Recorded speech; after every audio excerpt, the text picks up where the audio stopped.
Friday, everybody. Welcome to the Michael Cutler Hour. I am your host, Michael Cutler. It is Friday night, and it is February the 15th, 2019. And the crazier it gets, the crazier it gets. I thank you all for joining me. It's always great to have you with me on the program to play that inevitable game of catch-up. And boy, is there stuff to catch up on. For those of you familiar with me, you know that I'm a retired senior special agent with the former Immigration and Naturalization Service, an agency that was sliced, diced, reconstituted, beat up, and gutted, basically, to create what I came to call the Department of Homeland Surrender, because both sides of the political aisle don't want secure borders, don't want immigration law enforcement. The greatest risk we have are the nitwits that are elected to supposedly represent us, because they're not. They are representing those who provide the campaign contributions, and they are representing those who promise them that they can attain political leverage by compromising national security and public safety. It's that simple, and we'll dig into it. But again, I thank you for being here. If you're not familiar with my website, I urge you to go to michaelcutler.net, C-U-T-L-E-R, one word, michaelcutler.net. I also do a ton of writing for frontpagemag.com. Very proud to be writing for them for a number of years. David Horowitz does an amazing job of providing the perspectives and the information that the mainstream media either lacks the guts or the integrity to tell you. Unfortunately, all too many journalists have become propagandists. They could be working for George Orwell's Ministry of Truth, for all that it matters, or in the days of the old Soviet Union, Pravda and Izvestia would have been happy to hire them. It's sad, it's tragic, it undermines national security, what they're doing. It undermines the Constitution. It undermines this great democratic republic that we call America. It's never been this way, but it has become this way because far too much money is pouring into politics, and you have the politicians who keep doing political equations and forget that there's an oath of office and forget that they're undermining national security. Today, the president took action, expected that it would come down to this. Unfortunately, it did. He declared a national emergency, and indeed, it is a national emergency, that which is not only going on along our southwest border, the border we share with Mexico. The entire immigration system is in a state of shambles. Let's be crystal clear. And the 9/11 Commission, to which I provided testimony, also made it clear that it was because of multiple failures of a dysfunctional immigration system that 9/11 was able to happen in the first place. And not just 9/11, the terror attacks of 1993 and other terror attacks prior to that, and more terror attacks after 9/11. The Boston Marathon bombing by two brothers whose family committed immigration fraud, claiming political asylum. They had a credible fear they can't go back to Russia. Of course, as soon as we granted them political asylum, they voluntarily went back to Russia. Remarkable. Bob Goodlatte, who at the time was chairman of the House Judiciary Committee, said, "We need a new law." Of course we do, Bob. We always need a new law. Never mind hiring the agents to enforce the laws that are on the books. Let's dress up the windows. Let's create Kabuki Theater, a Potemkin village of more laws, more nonsense, and more BS, but the hell with actually enforcing any of the laws on the books. And that's understandable, Bob, because we know that you are an immigration lawyer. That's what you did before you came to Washington, and that's what I suspect you're doing now. So when I hear people say, well, the Democrats and the Democrats and all this other foolishness, folks, both sides of the aisle are in on this joke, but it's no joke. People are dying. And if you don't see it, God help you. We have a problem because the Congress and the politicians and the mayors of sanctuary cities and sanctuary states don't care about the carnage. They care about money. They care about winning elections. They care about their agenda, and they don't give a rat's tail about anything else. Now, there's a couple of rare exceptions, but they are neutered by their colleagues in politics from both parties. We're living in an era of globalism versus nationalism, and if you dare use the word nationalism, you're going to be accused of being a horrible person, and they're going to talk about how wars were started by nationalists. You know, everything in moderation is a good thing. A glass of wine with a good meal is wonderful. It's not the same thing as being a falling down drunk, okay?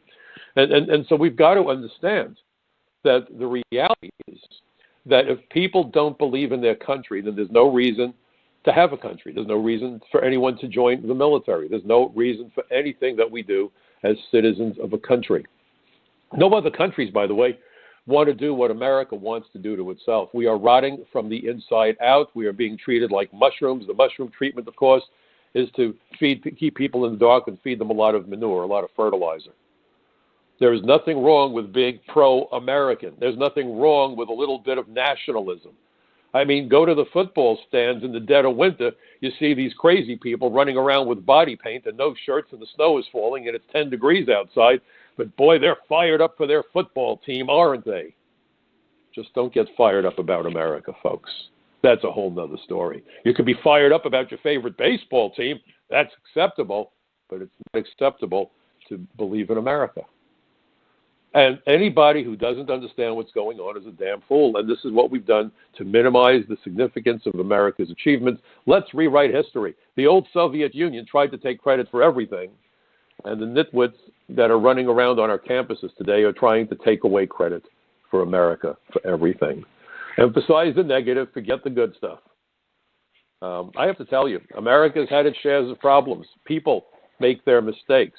But suddenly, the emphasis is on any time that America made mistakes, any time some politician made a mistake. Because some of these mistakes are reprehensible. I'm not saying that certain politicians shouldn't be sent packing. But I just find it remarkable that suddenly things that were done by people 35 years ago are making headlines today. And I just want to know how many people out there could go through their entire life, day in, day out, since they came into this world and did not make any mistakes that if they came to life would mortify them, their parents, their friends, their spouses, or their children. Just saying. That's not an excuse for bigotry, racism, whatever. No, those things are unacceptable. I want to be crystal clear. But I have never in my life, and I've been around for a while, I have never in my life seen this kind of digging around in people's closets to find out what they did or said or may have done or may have said, and maybe it never even happened. I think about what they put Judge Kavanaugh through. Decades ago. Find it truly remarkable. And so we are in an era where it's not just the enemies outside the country that are trying to do us in, but the nitwits from within that are trying to do us in. You know, I frequently draw an analogy of what happened on September 11th, 2001 with what happened on December 7th, 1941. And I want all of you to think about this. December 7th, 1941, the Japanese fleet attacked Pearl Harbor. The carnage was terrible. Our ships were devastated. Almost a fatal blow, but for American ingenuity and American resiliency and American men who had hair on their chests and gonads in their shorts. Of course, today that's called toxic masculinity. As an example of what we're talking about. I certainly think that anybody who of any sexual orientation should be left alone, respected, not insulted, not attacked. I think it's horrible, some of the crazy stuff that's going on. But now the same people that have been yelling about the homophobes have turned into heterophobes. It's okay to go out there and talk about toxic masculinity. Really? So sexual orientation, you're not free to be what you want to be. Not if you're a heterosexual male, because it seems that comes under attack in this insane era. And I have to tell you, I've always considered myself a liberal on just about all the issues, with one or two exceptions. But I've never in my life seen this phenomenon where prejudice is okay as long as it's the people that they want to suffer the consequences of prejudice. With all the talk about toxic masculinity, and we don't need any more white men in politics, it smells of racism. If you change the word white men to any other group, there'd be riots and protests, and they would be understandable. But when you plug in the word white men, suddenly it's acceptable, and you're to be patted on the back. Good for you. You're showing that you don't like white men. I've never in my life heard of anything quite like this. No discrimination should be no discrimination for anybody. That's not what we're witnessing. And if you don't see it, look around you and think about it. We should be respecting each other, period. Not saying everybody except. No, either we accept everybody and understand that we're all human and we all have whatever it is that we have, or you're talking about a different form of bigotry. And that's exactly what we're seeing, the attacks on Israel, the attacks on anti-Semitism. It's fashionable on college campuses. It's fashionable. Don't do it to any other group, but you can do it to the Jews. Well, that's how the Holocaust started, and my family was devastated in the Holocaust. I was named for my grandmother, who was killed in Poland during the war, because I am a Jew, because my families are Jews. This is what we've been witnessing. It's not that we're going to end discrimination or racism or bigotry. It's now we're being told that you have to hate certain people but not other people. That's insane, and it's un-American. And when will people grow gonads enough to stand up and say enough? Enough of this. Enough of this. The Second World War, America's survival was on the line, along with our allies. And it took 44 months. I want all of you to think about this analogy. 44 months, America went to war. We went reluctantly, but we went to war. We geared up. Cars stopped rolling off production lines, and tanks and rifles and airplanes started to roll off those same production lines within a matter of days.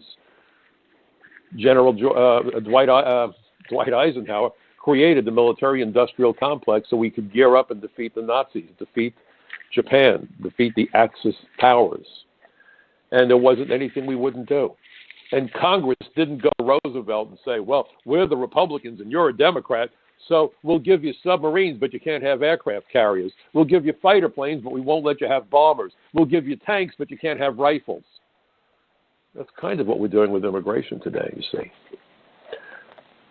And the Republicans, I don't think, did not want Mr. Roosevelt, President Roosevelt, to be successful in defeating the Nazis so he would get credit for it. And I don't always agree with Donald Trump, but you get the feeling that there are people out there that don't care the damage that's done to America as long as Trump can't take credit for successes. When you hear this nonsense, and I'm going to be listening carefully and watching carefully to CBS 60 Minutes this Sunday, this whole thing with McCabe, and the president shouldn't have been the president, and we were looking to see if maybe he could be removed. Alan Dershowitz, who's a liberal attorney, he's a brilliant, brilliant constitutional lawyer. I could listen to Dershowitz all day and all night. I had the privilege of attending a memorial service for the Holocaust. My first wife, may she rest in peace, her parents lived through the Holocaust. My mother-in-law was at a concentration camp. Her father was on the run in the forests of Poland. His family was machine gunned. Awful stories, awful. And so they used to get tickets to the memorial service at Temple Emmanuel in Manhattan, which is kind of like the Jewish equivalent of St. Patrick's Cathedral for the Catholics in Manhattan. Both beautiful edifices, monuments to our religions. And Dershowitz spoke at the service. I will never forget it. Alan Dershowitz is saying that in his opinion, at least I just read a quick quote, I'll dig further into it, maybe we'll discuss it some more in the future, but the headline was interesting. Dershowitz saw all that went on as an attempted coup. I want you to stop and think about it. Pick up a book called 7 Days in May. An attempted coup. Unbelievable. We live in a dangerous era, and the people who seem to be posing the greatest threat are the politicians that we elect to represent us. How in the world are they representing us when they stand there and say there's no crisis on the southern border? This is make-believe. Trump is making it up. Nothing to see here. The arguments that they pose against a wall on the border could have been written by El Chapo Guzman, the dirtbag who was just convicted of killing I don't know how many people. That wasn't the conviction. The conviction was for his drug trafficking activities, which resulted in so many deaths, and for the movement of hundreds of tons of poisons into the United States. And they say, well, nothing going on that border, folks. Really? And the drugs are all coming in through ports of entry. And all the lies that they tell were the basis for an article that I wrote that was just published this morning at Front Page Magazine. After you listen to my program, please go to Front Page if you haven't already. The title of my article is Fact-Checking the Fact Checkers on Illegal Aliens. The subtitle is Outing Orwellian Fake News. So you look at all of the arguments that they make, the other side. Because this article looked at 9 questions about immigration and ostensibly provided with quote-unquote the real facts, the facts. When you use the word the facts, it sounds like this is it carved in stone. It was handed to us from Mount Olympus. And then you look at the organizations that they quote, and these are almost all advocacy organizations that take strong positions of advocacy for the admission of unlimited numbers of aliens, granting lawful status to illegal aliens, launching lawsuits in defense of illegal aliens, and on and on and on. These are your objective sources. You're a news reporter, the Tiffany Network, CBS, this is the best you can do? And I provided an example of one of those institutions, the Migration Policy Institute, I believe it was. I don't have it in front of me. But Doris Meisner was a member of one of these groups. Doris Meisner, for those of you not familiar with her name, was the commissioner of the Immigration Service during the administration of Bill Clinton. Doris Meisner, and I wrote about it, and I provided you with all the links. That's why I want you to read these articles. So when people tell you nonsense, you can hit them with facts, irrefutable, solid, rock-solid facts. the Clinton administration engaged in a farce known as Citizenship USA, where more than 1.1 million immigrants were given U.S. citizenship so quickly that in many cases, fingerprint checks hadn't yet come back. Afterward, so many people who worked for the old INS complained to Internal Affairs and said this is wrong, this was malfeasance, this was criminal misconduct. For the people on the right that don't like government workers, shame on you. Yes, there are goofy government workers, and there's plenty of goofy people that work for corporations. Okay? I'm more concerned with what I just saw with Amazon, corporate welfare. Let's give them a $3 billion tax break. How about giving the residents of New York City a damn tax break? We're going to pay congestion pricing, and Amazon was going to contribute to the congestion, and we were going to give them a $3 billion tax break. They can take their sidewalk act and move down the road. If you really want to create jobs in New York, get rid of the illegal aliens, and you'll free up hundreds of thousands of jobs, not 25,000 jobs. This charade. And this genius, AOC, who wants to get rid of airplanes, wants to get rid of meat, wants to get rid of cars. Sure thing. The green movement. Oh, this is corporate welfare. You know the best example of corporate welfare, folks? The employment of foreign workers in the United States, and not just the illegal aliens. It's the H-1B visas, something that our good friend Bob Goodlatte loves, because that's where he made his bucks before he came to Congress. And his son, Bobby Goodlatte, got his start with Zuckerberg and Facebook, another brilliant company that loves to fire Americans and hire people from India. If you want to talk about corporate welfare, there's your corporate welfare. Let's be honest here. Let's stop the hypocrisy. Chuck Schumer, who says trespassing on critical infrastructure and landmarks is dangerous, and people who do it should go to jail for 5 years because he wanted a new federal law. What else is new? A new law, right? Same Chuck Schumer, though, says when you trespass on America, you've earned the path to citizenship. Hypocrisy after hypocrisy. So that's where we stand with all this garbage. But meanwhile, if you look at what they were saying, all the drugs are coming in through the ports of entry, and so we should be focusing on ports of entry, not the spaces between ports of entry. And how do these geniuses know? Because that's where the seizures are being made. The largest seizures are being made inside ports of entry. Well, let's play a game. Let's make believe the ports of entry are so good at this that the great majority of drugs that try to get through the port of entry or smuggle through the port of entry are caught. And this tonnage still coming in. Guess where it's coming in, boys and girls? The seizures don't tell you what's coming in. It only tells you what's not coming in because they caught it, you see? But these are the false arguments. Doris Meisner's organization gets quoted in this article at CBS. Is that objective reporting? Is that really the way you look at the news and say, okay, the facts that we're giving you are fair and objective and honest? We know that more illegal aliens come in and overstay their visas, so why would you build a wall? Well, we're not even sure what the numbers are. We keep hearing this 11 million figure when, in fact, Harvard and MIT did studies, and they say it might be double or even more that number. I think it's triple or more than that number. So let's ignore the millions who come in by running the border and evading the vetting process at ports of entry. These are false arguments. Go back to World War II. We didn't just build airplanes. We didn't just build tanks. We did everything that needed to be done. We need a border wall. Yes. The biggest thing we need that we've never had, interior enforcement. Why? Because if you had enough ICE agents, they could find the employers who are hiring the illegal aliens, and nobody wants that, at least not the money bribing our politicians. The U.S. Chamber of Commerce sure as hell doesn't want that. And then you got the Koch brothers with their Libre program. They want to legalize all of the dreamers, and some of them could be as old as 38 years of age.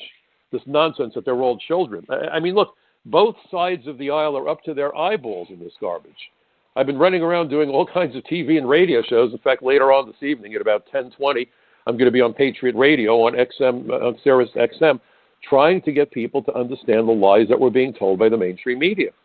I had the privilege of meeting Walter Cronkite. He was a CBS news anchor. Walter Cronkite was highly believable. I thought he was a tremendous journalist. My degree was in communications, arts, and sciences. I had thought at one time of becoming a journalist. Journalists and federal agents are very similar professions. In both cases, you're supposed to be a fact finder. For the journalist, the end product of the facts that you dig out is a story. For me, as an agent, it was an arrest, it was an indictment, it was a deportation, it was a criminal prosecution. It was the seizure of ill-gotten money or goods or assets. But it was about being a fact finder. When journalists lie, they face little, if any, repercussion. If I lied as an agent, I not only could have lost my job, but my freedom, because you're committing a felony if you lie when you're an agent. The journalists are under no such threat of adverse consequences for their BS that they spew routinely. So if you're going to look at these articles, please start out by looking at the people they're quoting. As I said in my piece for Front Page, Johnny Cochran, the defense attorney from the OJ case, was right. If you can't trust the messenger, you can't trust the message. So the Messenger is an organization that employs Doris Meisner, a woman who created Citizenship USA, where it was determined that thousands of aliens who were granted citizenship shouldn't have been. Some of them should have been, in fact, deported. And it goes on. There's other groups that when you look at their mission statement, and if you go to the website, look for the word, either mission statement or the word about or about us, if you click on it, it will tell you what their goals are. When they tell you their goals are to defend the immigrants, immigrants don't need defending, folks. People who are here as immigrants are not going to be arrested by ICE. Understand that. Illegal aliens are at risk of arrest. If I was to say to you that we're defending the motorists from the police, let me tell you, if you're driving at the speed limit on a highway and you're not drunk and the car is yours and your license and everything is up to snuff, you don't have to worry about the police. If you see a sobriety checkpoint, you've got your license, your registration, your insurance card, you're stone cold sober, there's no warrant, you pull in, you say, "How are you, officer?" He says, "I'm great, how are you?" "Fine, have you had anything to drink?" "Yep, I had a cup of coffee about an hour ago." You laugh, he laughs, and you go on your merry way and everyone's happy. Now, if you're drunk, if you don't have a license, if you have outstanding warrants, yeah, you got something to be worried about. And meanwhile, Nancy Pelosi would call that a climate of fear if we're talking about illegal aliens. ICE agents create a climate of fear in the immigrant community. No, they don't. ICE agents help to provide security for the immigrant communities because it's within those very immigrant communities that the criminal aliens among them set up shop. It's where they're most comfortable and can most easily hide because everyone looks and sounds as they do, you see. But these are the words they use, and now they're saying there's no crisis on the border. So I need to read a couple of things to you because this is so egregious. First of all, Latin America, and I've said this before in the program, but I feel compelled to discuss this with you tonight because everyone is talking about whether or not there's a crisis. You know, Bill Clinton tried to redefine the word is. Now they're trying to redefine emergency and crisis. God help us all. So there was a hearing held back in April of last year about Hezbollah operating in Latin America. The actual title of the hearing, hang on one second, I've got it, forgive me. It's State Sponsors of Terrorism and Examination of Iran's Global Terrorism Network. That was the topic of a hearing that was held on April 17th, 2018 by the House Counterterrorism and Intelligence Subcommittee. Pretty clear statement. So here's two paragraphs from one of the experts who testified, and all of the witnesses, by the way, were essentially saying the same thing. Please go and check it out. Go to Front Page, pull up the article, click on the link, you can go right to the transcript of the hearing, you can watch the hearing. It's all there. Whatever I tell you is verifiable. I don't make up the truth as I go along. There's only one version of the truth. So here is a quote from one of the expert witnesses at the hearing, Dr. Emmanuel Ottolenghi of the Foundation for the Defense of Democracies. And here's what he said. In recent years, Hezbollah's Latin American networks have also increasingly cooperated with violent drug cartels and criminal syndicates, often with the assistance of local corrupt political elites. Cooperation includes laundering of drug money, arranging multi-ton shipments of cocaine to the United States and Europe, and directly distributing and selling illicit substances to distant markets. Proceeds from these activities finance Hezbollah's arms procurement, its terror activities overseas, its hold on Lebanon's political system, and its efforts, both in Lebanon and overseas, to keep Shia's communities loyal to its cause and complicit in its endeavors. Now, here is the key paragraph. This toxic crime terror nexus is fueling both the rising threat of global jihadism and the collapse of law and order across Latin America, okay? That is helping to drive drugs and people northward into the United States. It is sustaining Hezbollah's growing financial needs. It is helping Iran and Hezbollah consolidate a local constituency in multiple countries across Latin America.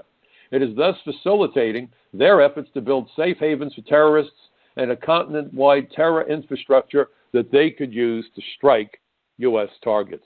Does that sound like a crisis, or am I hallucinating? How is that not a crisis? You have experts at a hearing on terrorism saying that Iran is operating throughout Latin America to destabilize governments. Think of what happened in Venezuela. And there was another article recently about the continuing relationship between Hezbollah and Venezuela, by the way. And think about it. When people are living in such poverty that most Venezuelans have lost a lot of weight because there's no food, there's no water, half the time there's no electricity, people are fleeing to Colombia, it's a disaster. When people are that poor and you offer them money to become terrorists and do things for you, out of desperation, people will do desperate things. Do you think that's a crisis? I would argue it is. Then you look at another article that I wrote, again, based on facts that I provided. So I wrote an article for Front Page this past November the 9th, called DEA Reports Record Deaths from Drug Overdoses, how a broken southern border allows narcotics to flood America. You think that's a crisis? The Drug Enforcement Administration, DEA, just published, I'm reading to you from my article, the 2018 National Drug Threat Assessment that provides an extensive analysis of the drug crisis in the United States. This, again, now is from that analysis by the DEA. That's what they do. By the way, I spent half my career with the DEA as an immigration agent. I became the first INS agent assigned to the Unified Intelligence Division of DEA in New York City back in 1988, and I was there for 4 years before I was promoted to the position of Senior Special Agent, and I was assigned to the Organized Crime Drug Enforcement Task Force. It was that task force, by the way, that took down El Chapo Guzman. So I have a little bit of experience with this stuff. But let me read the report, because these are their words, not my words. In 1999, drug poisoning in the U.S. accounted for 16,849 deaths, while deaths from suicide, homicide, firearms, and motor vehicles accounted for more deaths than did drug poisoning. In 2009, deaths attributed to drug poisoning moved into first place with 37,004 such fatalities. Since 2009, drug poisoning has accounted for more deaths than did the other causes of death, with a sharp upward trend in the number of such fatalities. In 2013, 43,982 deaths were attributed to drug poisoning. In 2014, that number increased to 47,055. In 2015, the number jumped to 52,404, and in 2016, that number had skyrocketed to 63,632 deaths. Now, I want you to think about this, 63,000. There was a thriller of a movie called Black Sunday, came out in the 70s, and the idea was that the PLO, a Middle Eastern terrorist organization, had coerced an American pilot to fly a blimp and use the blimp loaded with explosives to blow up a football stadium. The attack was averted. I'm not going to tell you more. It's a great movie that you should watch. Bruce Dern was in it. There were others. Really good movie. I really enjoyed it. Robert Shaw, the late actor, he was in it. But here's the thing. If tomorrow morning a football stadium was blown up that had 63,000 people in it, the world would go insane. Everybody would be jumping up and down. We got to get them. Whoever did this, we got to get 63,000 people were poisoned by drugs. Much of the narcotics flowing across our borders. But there's no crisis. There's no crisis. Fentanyl is so lethal that a grain of fentanyl, the size of a couple of salt grains, can kill a person. When they grab a couple of kilos, they talk about how many millions of people could die. Where have they been grabbing this stuff? Throughout the United States. There was an arrest made in Queens, and I forgot how many millions of people could have died if the fentanyl that was seized along with heroin and other drugs had been properly distributed around the United States. But nobody gets excited. Imagine if instead of fentanyl it was cyanide. Same lethality.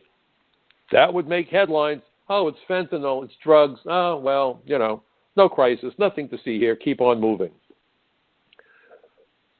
Narcotics, as far as I'm concerned, is a weapon of mass destruction.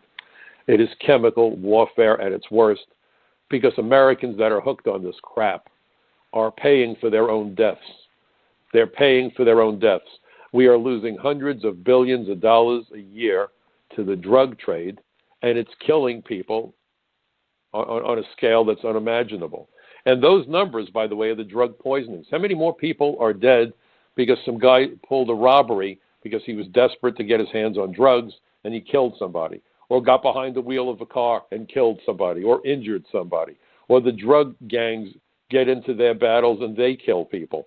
And the drugs also finance the gangs, whether it's MS-13 or other transnational gangs, the Chinese mob, Asian organized crime, the Jamaican drug posses. The carnage is unbelievable, I can tell you. I spent half of my 30 years with the INS working on narcotics investigations. The violence is unbelievable, unparalleled. It's like nothing you've ever seen. Half the people that are involved with drugs are using the drugs. They are impaired, they're crazy, they're psychotic, and they are violent, and they will use violence as a way to control turf. But there's no crisis here. Yes, drugs flow into Kennedy Airport. I can tell you it does. I was an inspector at Kennedy Airport. I saw it. Okay? And drugs come across the Canadian border, and drugs come to America on ships. So should we throw up our hands and say, gee whiz, the stuff is going to get in one way or the other. Let's go with the flow. Yeah, let's legalize pot so we can get more people to use the drugs, so more banks and more people can make more money off the drug trade without touching the drugs, right? Let's legalize marijuana. Who would imagine that? In the middle of a heroin epidemic, legalizing the gateway drug of choice. But we're seeing that, aren't we? We're seeing just that. Nothing that we're witnessing makes rational sense. If you try to reconcile in your mind with what's happening, what's being said, and what the reality is, it does not compute. It does not compute. There's no crisis on the Mexican border because there are fewer illegals coming in now than ever before. First of all, even if the number was only 100,000 a year, look what 19 terrorists did. I want you to think about something. After 9/11, we kept hearing the same BS. In order to attack us, the terrorists just got to get it right once. For us to be safe, our people got to be right 100% of the time. What does that really mean? It means that every time an alien manages to enter the United States, an opportunity is provided to terrorist or criminal organizations for them to get it right. Two brothers in Boston wreaked havoc at the marathon in 2013. Look what happened in San Bernardino with that couple. How many dead bodies, how much suffering and carnage. You don't need large numbers. You don't need large numbers. And we admit more than 1 million lawful immigrants every year. They're given green cards. They're placed on the pathway to citizenship. Why are we bothering? Why are we spending $14 billion a year on Customs and Border Protection? Of course, AOC and her globalist crowd will tell you that's right. Fire all those people, take down the borders, and you wouldn't have airplanes coming from other countries because she doesn't want airplanes, just trains. Boy, do you know how long it would take to take a train to London? I wonder if she has any idea. But don't let her know that there's an ocean between the United States and Europe. She might get confused. Genius that she is. Understand the madness that we're witnessing. And I know that you folks listen to me on my Friday night show, and I love that you're there. But my question is easy. What have you done as a result of the anger and frustration that I have to create when I tell you the truth that you're not getting? How many of you have specifically called up a member of Congress, arranged to meet with his or her staff, or meet with a congressman, or attended a town hall meeting, or sat down with your mayor and said, why the hell is this place a sanctuary city? See, getting angry doesn't do anything. Agreeing with me doesn't do anything. People should be heading to Washington and having mass demonstrations. Look at how many people turned out for the inauguration of Barack Obama. And then I was there for a demonstration about the loss of jobs to the black community. I don't think there were 5,000 or 6,000 people that were there. This is a serious problem. The future of our country, the future of our children and our grandchildren hang in the balance. And what I'm telling you isn't fantasy. It's the reality that we're dealing with. It's the reality that we're dealing with. And let me just read a little bit more from that article about heroin and Mexico. This is, again, from the DEA threat assessment. Heroin use, and then it says, heroin use and availability continues to increase in the United States. This report just came out a couple of months ago. This isn't old news, okay? The occurrence of heroin mixed with fentanyl is also increasing. Mexico remains the primary source of heroin available in the United States, according to all available sources of intelligence, including law enforcement investigations and scientific data. How that works is agents go out and make drug purchases, and then they do a careful chemical analysis of the drugs. They can tell you exactly where the drugs came from. I used to protect the undercovers who did the drugs in case there was a ripoff. So we would have agents go out, make the drug buy, the drugs would go to the lab and they could figure out exactly where they came from, believe it or not. The science behind this is nothing short of brilliant. America can attain brilliance if we're allowed to. If we're allowed to. Understand that. So let me go back to this. The occurrence of heroin mixed with fentanyl is also increasing. Mexico remains the primary source of heroin available in the United States, according to all available sources of intelligence, including law enforcement investigations and scientific data. I just had to repeat that. Further significant increases in opium, poppy cultivation, and heroin production in Mexico allow Mexican drug traffickers to supply high-purity, low-cost heroin, even as U.S. demand has continued to increase. Fentanyl and other synthetic opiates, illicit fentanyl and other synthetic opioids, primarily sourced from China and Mexico, are now the most lethal category of opioids used in the United States. Traffickers, wittingly or unwittingly, are increasingly selling fentanyl to users without mixing it with any other controlled substances, and are also increasingly selling fentanyl in the form of counterfeit prescription pills. Fentanyl suppliers will continue to experiment with new fentanyl-related substances and adjust supplies in attempts to circumvent new regulations imposed by the United States, China, and Mexico. And so here we go. Cocaine availability and use in the United States has rebounded in large part due to the significant increase in coca cultivation and cocaine production in Colombia. And then meth, again, the southwest border. Methamphetamine remains prevalent and widely available, with most of the methamphetamine available in the United States being produced in Mexico and smuggled across the southwest border. Domestic production occurs at much lower levels than in Mexico, and seizures of domestic methamphetamine laboratories have declined steadily for many years. Of course, they don't have the labs in America. The labs are in Mexico, and it's smuggled into the United States across the border where there's no crisis. Maybe Donald Trump ghost wrote the DEA report. Maybe that's what happened. I want you to think. I want you to think. I just read to you a DEA report. I read to you the statements of an expert on Hezbollah operating in Latin America. And we're told by the leaders in Congress, this is not a crisis. What the hell is it if it isn't a crisis? Did we not lose enough people? Are they waiting for the death toll to get over the 100,000 mark? This is like a backwards telethon. Let's hope we can get to 100,000. Maybe we can get to 1 million dead bodies. What is it that they need to say, yeah, this is a goddamn crisis? How many more dead bodies? How many children's futures are irrevocably ruined when they get hooked on drugs and wind up with arrests and wind up spending time in jail? So instead of excelling in school with having bright futures, they wind up hooked on drugs, involved with gangs, involved with crime, involved in violence, committing violent crimes, or becoming the victims of violent crimes themselves. But there's no crisis. Donald Trump made it up. This is a political ploy. That's what they've said. This is all a political ploy. There was just an intelligence hearing over in the Senate Intelligence Committee. And what did they talk about? They had the heads of the FBI, the CIA, the Office of National Intelligence, which oversees the whole intelligence apparatus. Page 18 of the report they released, that threat assessment, talked about transnational gangs, human trafficking, and narcotics flowing across the southwest border. What crisis? Do you see a crisis? I don't see a crisis. How do I know? Nancy Pelosi, the brilliant one, told us. There's no crisis. Donald Trump made it up. I have never in my life seen anything like this. The greatest generation saved America from destruction, saved freedom in the world, saved Western civilization, defeated the Axis powers. It took 44 months.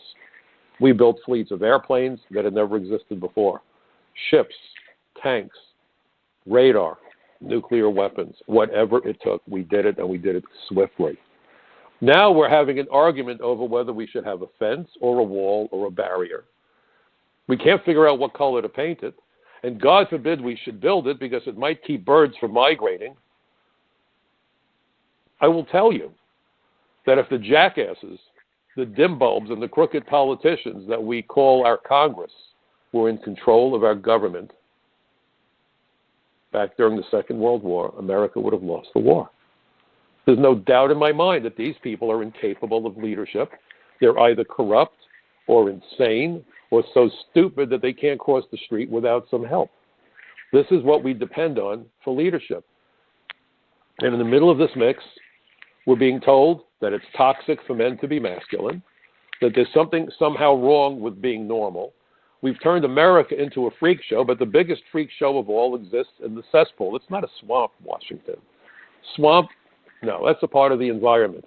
Creatures live in the swamps. It's part of the ecosystem. It's natural. It's normal. That's where life evolves. This is a cesspool. It's man-made, and there's nothing good to be found in a cesspool, I can assure you.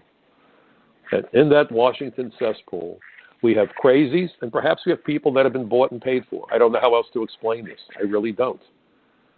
What I read to you is material that they have access to, and this is authentic, verifiable information. It didn't come out of a tabloid, and Donald Trump didn't write these reports. What is the point of having intelligence agencies come forward and say to Congress, there are terrorists operating throughout Latin America, and they're bringing people into the United States, and among them are sleeper agents? We know about MS-13. They've had a whole bunch of hearings about those and dead bodies. Oh, don't worry, the number of illegals is going down. No, it's not. And what do they base it on? Border Patrol arrests. Well, when the Border Patrol arrests the same person 6 times and takes credit for 6 arrests, we have no idea what's going on. Then you ask the patrol, how many get away that you don't arrest? 1 in 3, 1 in 9, 1 in 10, 3 in 7, 4 out of 11. They have no idea. It's a crapshoot. But when you're dealing with terrorists, folks, 19 can do a hell of a job, can't they? So could the Tsarnaev brothers. So could those pieces of slime that crawled out of a sewer somewhere and killed those innocent people in San Bernardino. These are people who came to America. They gamed the immigration system, and they engaged in carnage for no reason. These weren't people they hated. In fact, San Bernardino, those people had just thrown a party for that woman when she was pregnant. So she goes back to work at a Christmas party and kills the people who'd given her presents not long before. This is a pathological situation of illness and twistedness and blind hatred for America, and it keeps reoccurring. And when the president says we have to stop it, they say, oh, he's a racist. He's a racist. If you build a 20-foot wall, they'll come with a 25-foot ladder. Yep, and the same thing happens in jails, right? There are occasional prison breaks. They tunnel, they dig, they do all sorts of... Are we supposed to stop building prisons? Well, I guess the Democrats would like to do that. So maybe there could be more criminals on the street and more victims, and then they could try to somehow twist that into a new narrative, because that's all that's happening now. Nothing rational is coming out of the mouths of our leaders. When the president says we've got to keep terrorists from entering the United States, he's accused of racism. He's anti-immigrant. Ask anybody. But here's what's an interesting number.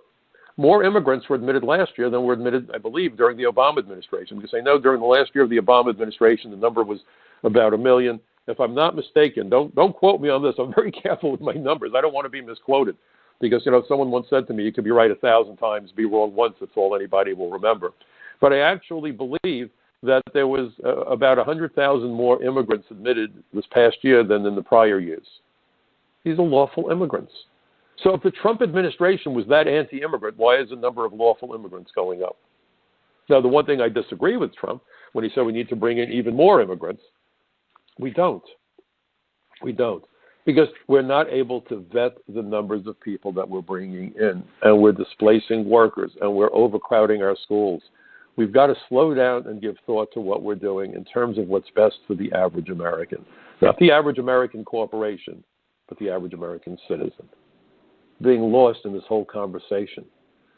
We have never seen a bigger bunch of insubordinate politicians than we have today, and they are insubordinate. They're our employees, and they're failing to do what we tell them to do. If you work for a boss and your boss tells you to do something and you thumb your nose at him, how long do you think you're going to keep your job? How in the world people can keep voting for politicians who don't put the interests of America or Americans first is beyond me. Why it's a novelty that Donald Trump said America first. And it's so funny because I had said that when the campaigns were first cranking up the prior cycle. I said we need to have people stand up in the audience and scream at the politicians, not America first, but Americans first. Because all too frequently with these politicians, slimy and wriggly as they are and slippery as they are, when they say America first, they're really talking about corporate America. We are going to bring in the foreign workers so America can lead. No, let's make sure that our American kids have the education they need so they can take the jobs. We have 330 million Americans, damn it. Why would we need to import anybody? We didn't import people to do all the backbreaking work to build the space program. Yes, I know we had some German scientists. There's going to be someone that's going to jump up and say it. And I believe that if someone is extraordinary, we should be encouraging them to come here. But when we're bringing in hundreds of thousands of H-1B visas, these aren't extraordinary by definition. And when the people that are coming from India have to be trained by the people that are being fired, that they're displacing, don't tell me we didn't have the workers here. We did. They lost their jobs because corporate America bought Congress. You see? We don't have enough people to do the work. If that's the case, then why did you just fire hundreds of thousands of American high-tech workers? This is about lower wages. This is about corporate welfare. And what happened with Amazon is just yet another example. And Amazon was offended. Oh, my God, they didn't welcome us with open arms. We want that $3 billion tax cut. We want. And it's remarkable. I don't care where you stand on unions, and I have mixed feelings about unions because they're as corrupt as anybody else at this point. But you would think the Democrats and unions, yeah? Well, Amazon says no unions. And Cuomo and de Blasio, the dynamic duo, the governor and the mayor, Cuomo, the governor, de Blasio, the mayor, oh, it's okay. We want them. They're going to bring jobs. So they didn't care that they were against the unions, even though these are supposedly Democrats. They're not Democrats, folks. These politicians are anarchists, seditionists, crooks. They're everything you want. I don't know. Put labels on whichever one you want. When the governor of the state of New York can refer to ICE agents as thugs, I'm done with him. Anytime I see him upset is a good day for me. The more upset he gets, the bigger my smile. I love to see Andy Cuomo frowning. And the bigger the frown, the bigger my smile. I just flip it upside down. Big frown, big smile. How in the world you could call ICE agents who protect us? They're our first line of defense and last line of defense against terrorists and criminals and gangsters and aliens who would come here and take the jobs of Americans, of thugs. Thugs. And those words have had impact. Agents are getting attacked twice as frequently now as they used to be. People aren't going to those ICE agents with information so they can arrest the human traffickers. What the policies of sanctuary cities does is to shield human traffickers, to shield corrupt employers, to shield gangbangers, to shield fugitives from justice, to shield terrorists. That's why New York was established as the major hub by the Colombian cartel, which was then taken over by El Chapo. Because New York is a sanctuary city. Nothing to worry about. Immigration can't go near you. We don't care about it. About the police. The police are on our side because, heck, think about it. They've made it clear they're going to protect us from those evil immigration agents. I was going into a Fox studio a couple of weeks ago to do a TV interview. When I say hit, not like a mob hit. We refer to it as a hit when you go in front of the camera. And the guy said, well, I'm here legally, but most of my friends from Russia are illegal, and why wouldn't they be? The governor and the mayor said they will protect them. It's probably illegal what ICE does. I said, what do you mean? Well, doesn't the Constitution protect people once they get here? You can keep them out, but once they're here, and you can't do anything to them. I said, where did you get that from? He said, well, how can the governor stand there in front of the cameras and say that the ICE agents are thugs and he was going to protect the immigrants? He said, if it was illegal, wouldn't he be in jail? Would that they would put Cuomo in jail. Boy, oh boy, that's the day I would have a party. But do you understand that these words have impact? And people are being killed by the drugs, by the gangs. We're at risk of a terror attack. And you know, I was just on Newsmax TV, and I raised the question at the end of my interview with Brett Winterble. He's terrific. I love going on his program. And I said to him, I don't know of anybody who would get on an airplane if they saw passengers that were getting on the same airplane sneak past TSA so that they weren't checked. Would you get on an airplane like that? And he said, of course not. I said, then why in the world are we being forced to live among millions of aliens who entered the United States by sidestepping the inspections process at ports of entry? And this was the point that we made when I was on with Heather Childers over at Fox and Friends First this past Monday. And she agreed with me. She says, you know, we can't say this enough. The border wall is not designed to keep anybody out of the United States. I don't know if you realize that. And if you wonder what I'm saying, this is exactly what I'm saying. The border wall, if it was up right now, would not prevent the single entry of anybody. but it would make certain that everyone who does enter goes through the screening process at ports.